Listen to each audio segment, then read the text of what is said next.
Did you know? There was a dictator who spearheaded World War I and II. He is Adolf Hitler. Adolf Hitler was born in Braunau, Ammon, Austria, on April 20, 1889, the son of a 52-year-old Austrian customs official, Alois Schicklgruber Hitler, and his third wife, a young peasant girl, Clara Poelzel, both from the interior of Lower Austria. The young Hitler was a hateful and disgruntled child. Moody, lazy, with an unstable temper, he was deeply at odds with his strict, authoritarian father and deeply attached to his patient, hard-working mother, whose death from cancer in December 1908 was a devastating blow to the teenage Hitler, living from hand to mouth while occasionally doing odd jobs and peddling sketches in low-key bars.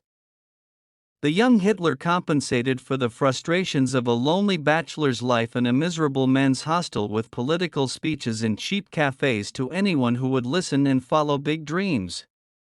From Greater Germany, in Vienna, he received his first education in politics by studying the demagogic techniques of the popular social Christian mayor, Karl Lueger, and studying stereotypical and obsessive anti-Semitism with its brutal and violent sexual connotations and concern for purity blood that remained with him until the end of his career, from such crazed racial theorists as the defrocked monk, Lanz von Liebenfels, and the Austrian pan-German leader, George von Schonerer. The young Hitler learned to understand in the eternal Jew the symbol and cause of all the chaos, corruption, and destruction in the world.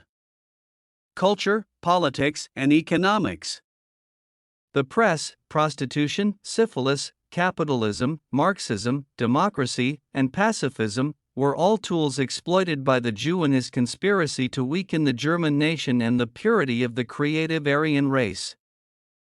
World War I.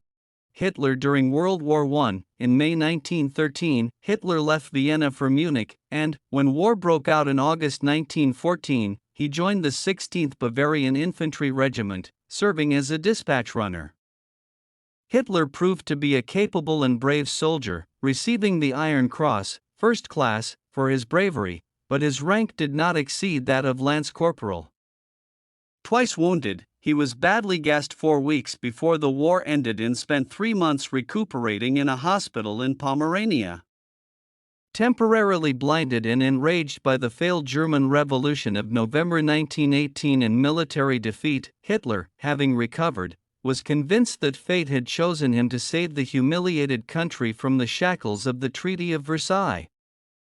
From the Bolsheviks and the Jews, assigned by the Reichswehr in the summer of 1919 to educational duties, which largely consisted of spying on political parties in the overheated atmosphere of post-revolutionary Munich, Hitler was sent to investigate a small group of nationalist idealists, the German Workers' Party.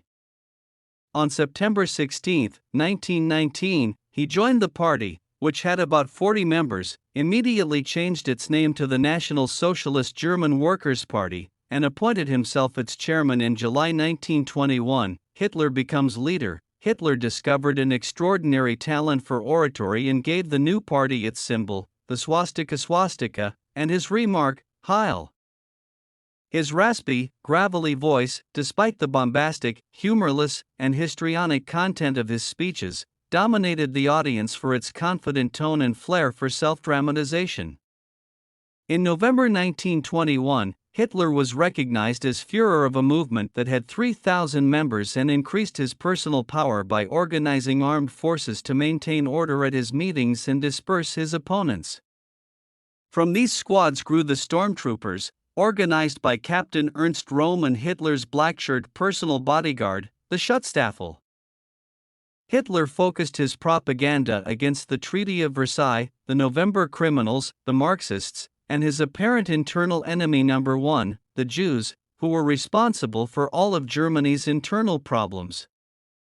In the Stap's 25-point program announced on February 24, 1920, the exclusion of Jews from the Volk community, the myth of Aryan racial supremacy and extreme nationalism were combined with socialistic ideas of profit-sharing and nationalization. Inspired by ideologues such as Gottfried Feder, Volk communism, the myth of Aryan racial supremacy, and extreme nationalism combined with socialistic ideas of profit sharing and nationalization inspired by ideologues such as Gottfried Feder.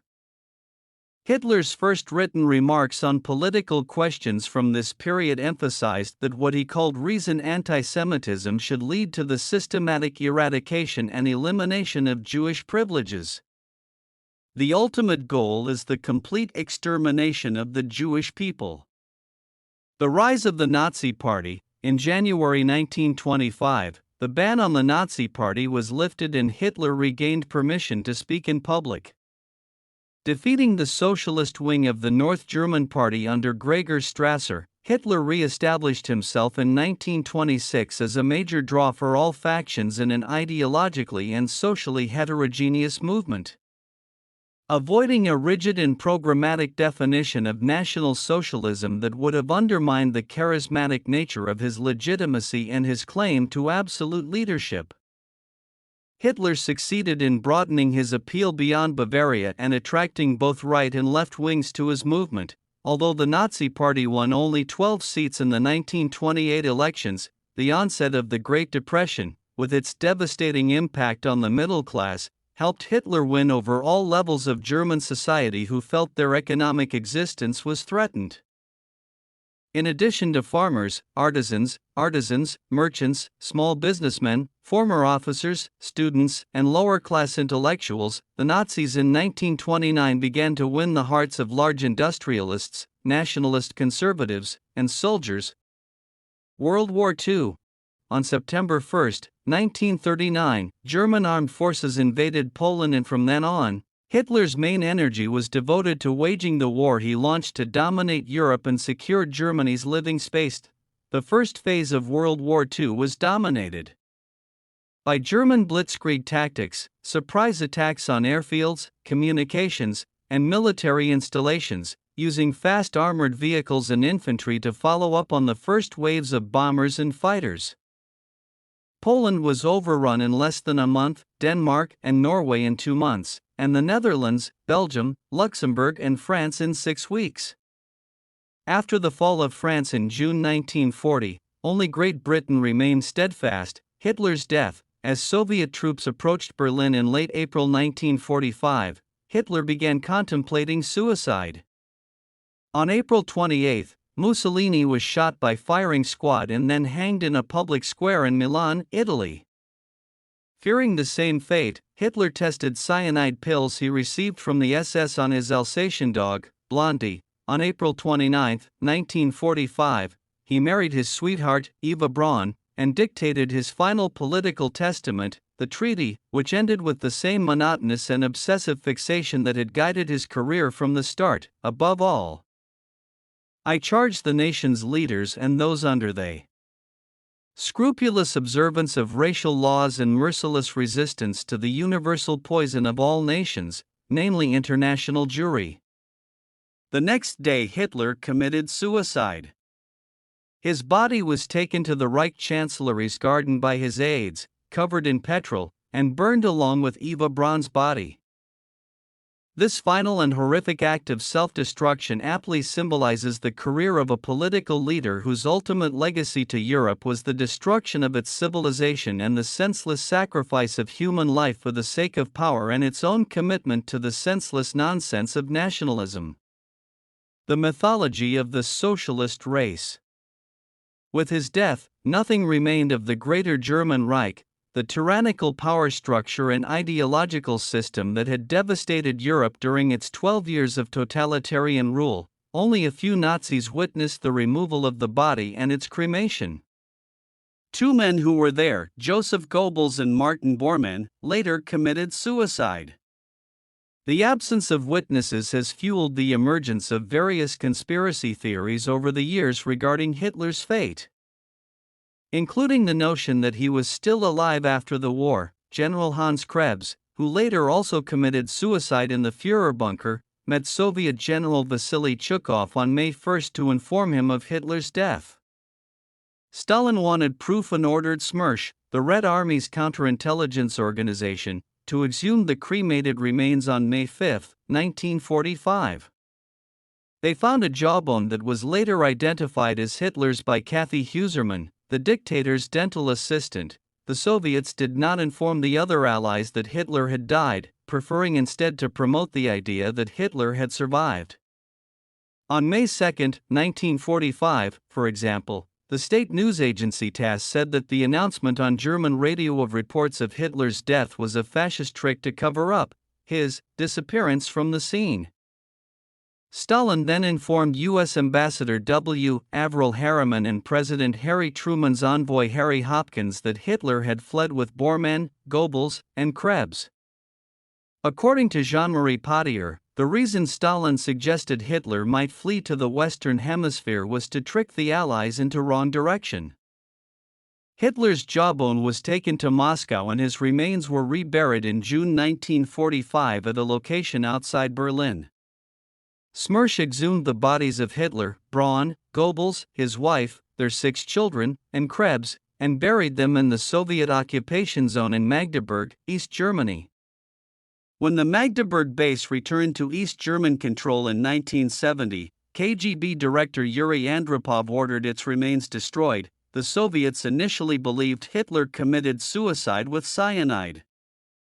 Otto Gunsch, Hitler's bodyguard, was arrested by the NKVD, Soviet law enforcement agency, and told them that Hitler had shot himself in the head.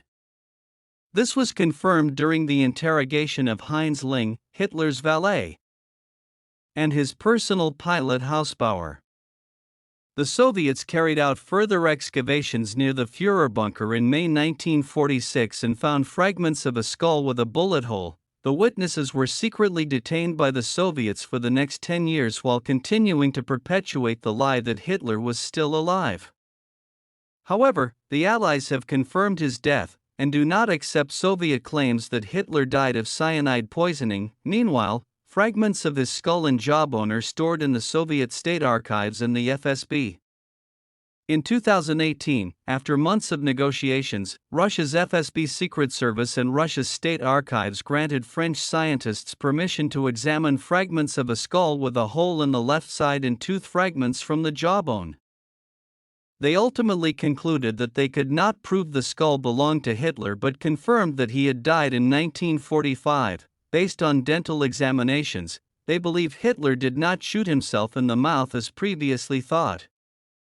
They also found evidence in the teeth of a chemical reaction between cyanide and denture metal. One of the investigators, Professor Philippe Charlier, said, "We don't know whether he used an ampoule of cyanide to commit suicide or whether it was a bullet to the head. Most likely both."